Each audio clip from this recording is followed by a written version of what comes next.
Sócrates é uma das figuras mais renomadas e conhecidas da história. Ele foi um dos pensadores mais notáveis de todos os tempos, e seu legado filosófico continua a ser pesquisado, estudado e debatido em todo o mundo. Apesar de se tornar uma figura extremamente conhecida, Sócrates não fundou uma escola, nem escreveu nada com sua própria mão. O que sabemos sobre sua vida e filosofia nos foi transmitido por meio de outros autores, 3 dos quais são considerados os principais: Platão, Aristófanes e Xenofonte. O primeiro é certamente o mais conhecido, pois foi aluno de Sócrates e também se tornou um filósofo muito importante, cujo legado filosófico é também de enorme valor. Esses 3 autores retrataram Sócrates de maneiras diversas. Platão, que viveu entre 428 e 348 a.C., e Xenofonte, que viveu entre 430 e 354 a.C., mostraram-se grandes admiradores de Sócrates. O dramaturgo grego Aristófanes, por outro lado, tinha uma visão menos favorável do filósofo ateniense. Aristófanes aborda Sócrates em uma comédia de 423 a.C., intitulada As Nuvens, onde o pensador grego é ridicularizado e considerado um falso sábio, além de ser visto como um corruptor da juventude e desrespeitoso em relação aos deuses. Em sua filosofia, Aristófanes também apresenta Sócrates como um sofista. Mas não devemos esquecer que esse dramaturgo escreveu algumas das comédias mais famosas da antiguidade, daí o estilo caricatural que utilizou para retratar o filósofo. Embora não saibamos suas intenções exatas, os escritos de Aristófanes são especialmente importantes para aprender sobre a vida do grande filósofo grego.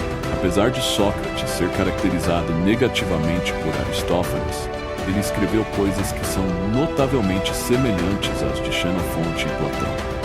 Por exemplo, ele menciona a dialética como uma ferramenta comunicativa usada por Sócrates. Ele também menciona o famoso método socrático, por meio do qual o filósofo questionava seus interlocutores. A peça As Nuvens contém algumas características biográficas interessantes e significativas de Sócrates, que é descrito como um homem simples e pobre que andava descalço e vivia em uma casa muito modesta. De fato, a humildade de Sócrates era uma das principais marcas de sua vida, também citada em outras fontes, como nos memoráveis pensamentos de Sócrates. Xenofonte escreveu que ele não tinha escravos, sua comida e bebida não eram requintadas, suas roupas consistiam apenas em um manto grosso no verão e no inverno, e ele não usava sapatos ou túnica. Além desses 3 autores, outros particularmente importantes também mencionaram Sócrates, como Diógenes Laércio, Cícero e Aristóteles, outro brilhante filósofo grego. Ao combinar as descrições desses escritores e pesquisadores, foi possível construir a trajetória da vida e filosofia de Sócrates. Sócrates nasceu em Atenas em 469 a.C. Seu pai era o escultor Sofrônio e sua mãe era a parteira Fenarete. Algumas pinturas, frascos e esculturas nos ajudam a entender melhor como o filósofo era. Fisicamente, parece que ele não era particularmente bonito, mas esse detalhe é insignificante em comparação com a maestria de seu pensamento e a grandeza de seu legado filosófico. Ele era atraente o suficiente para sua esposa, Xantipa, com quem se casou e teve um filho chamado Lampocles. Segundo algumas fontes, ele teve 2 filhos com outra esposa. Ele era avesso ao luxo, vestindo-se de maneira simples e descuidada, levando uma vida modesta sem dar importância a bens materiais. Esses traços se tornaram sua marca registrada. Às vezes, seu comportamento era excêntrico, atraindo a atenção de alguns de seus contemporâneos. Em algumas ocasiões, ele ficava parado e meditava, permanecendo nesse estado por um longo tempo. Era como se o filósofo não notasse e não sentisse nada ao seu redor, contemplando apenas seus pensamentos. No diálogo O Banquete, Platão contou alguns desses traços do filósofo. Por exemplo, ele escreveu que Sócrates era resistente a baixas temperaturas. Em algumas ocasiões, enquanto outros se protegiam do frio, o filósofo enfrentava o clima ao ar livre, vestindo-se apenas com um manto. Além disso, ele andava descalço sobre o gelo e não parecia sentir frio nos pés.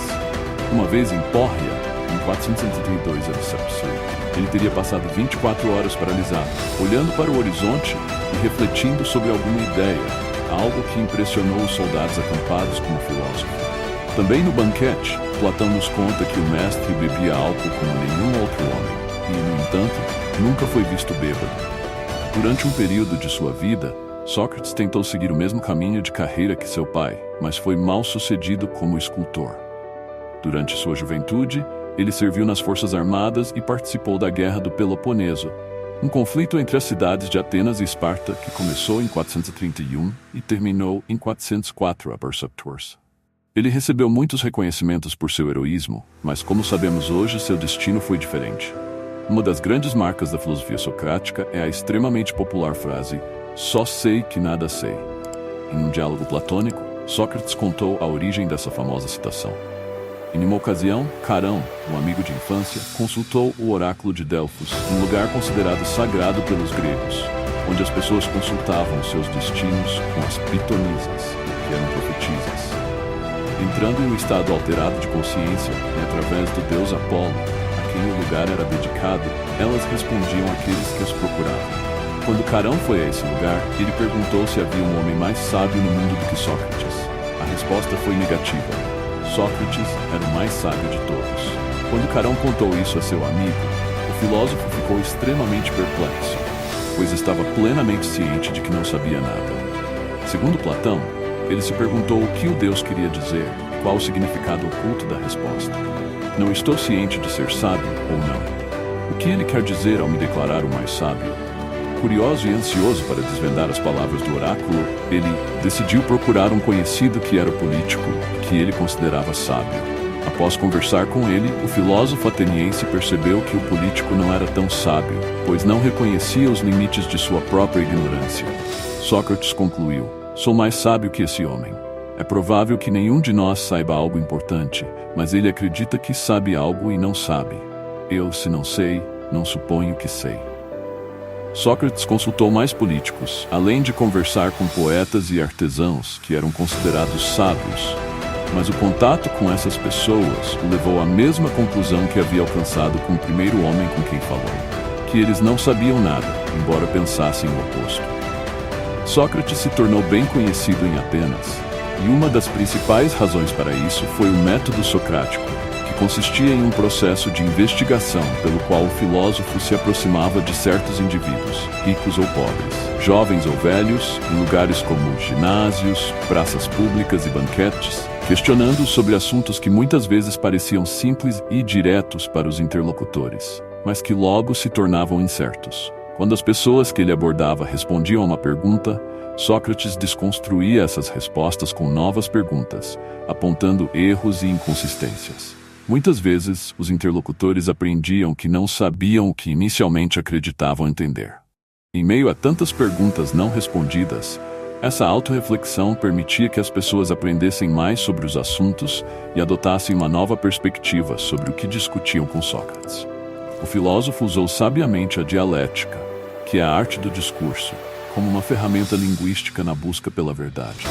Muitas vezes, isso ajudava as pessoas a perceber que alguns conceitos aceitos a priori como verdadeiros, após serem examinados criticamente e profundamente, eram falsos, e eles finalmente reconheciam sua ignorância. Sócrates comparava esse método à profissão de parteiro, que, como dissemos no início do vídeo, era de sua mãe. Ele entendia que essa abordagem filosófica ajudava a promover ideias inovadoras, pois essas já existiam nas pessoas, e ele apenas ajudava a trazê-las à tona, como se fosse uma espécie de obstétrica. Esse trabalho realizado pelo pensador inicialmente questionava seus concidadãos e mostrava contradições e mal-entendidos em seu raciocínio, levando-os a mudar suas perspectivas sobre o que pensavam saber. Era chamado de maiêutica. É importante ressaltar que, como diz Xenofonte, Sócrates nunca recebeu pagamento por seus ensinamentos, ao contrário dos sofistas. Outro ponto interessante em sua filosofia é a questão da virtude, o bem mais valioso de todos. Sócrates acreditava que o homem que possuía conhecimento era tanto virtuoso quanto incapaz de cometer o mal, já que o conhecimento atravessa essas barreiras. O vídeo foi esse, muito obrigado por assistir até aqui. Se gostou, por favor, não deixe de deixar seu like e se inscrever. Obrigado.